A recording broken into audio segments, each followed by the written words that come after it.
हाय, hello, नमस्कार. मी अश्विनी. स्वागत आहे तुमचं आपल्या नवीन व्हिडिओमध्ये.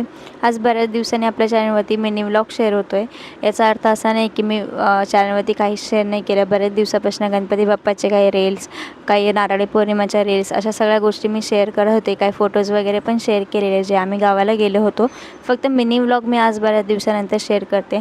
आणि यात पण मला एक गोष्ट शेअर करायची वाटली की बऱ्याच दिवसापासून मी जे काही रील्स वगैरे फोटोज वगैरे शेअर केलेले त्याला मस्त असे व्ह्यूज येत आहे आणि बरेच लोक आपल्या प्रोफाईलवरती येऊन व्हिजिटही करतात. म्हणजे खूप सारे व्ह्यूज नाही किंवा 2000 4000 5000 असेच व्ह्यूज येतात ते, पण तरी 1000-1500 लोक येऊन प्रोफाईल व्हिजिट करतात पण फॉलो नाही करत आहे. म्हणजे तुम्हाला प्रोफाईल बघायचे आहे, व्हिडिओज बघायचे आहेत, लाईक करायचं आहे, पण फक्त फॉलो नाही करायचं. का बरं असं?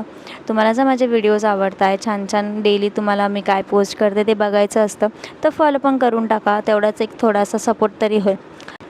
असो, मी आज तुमच्यासोबत शेअर करणार आहे आळूवडीची रेसिपी. गावानं अळूची पानं आणलेली, सो तिची अशी नवीन रेसिपी मी ट्राय करणार होती, जी मी यूट्यूबलाच बघितली होती.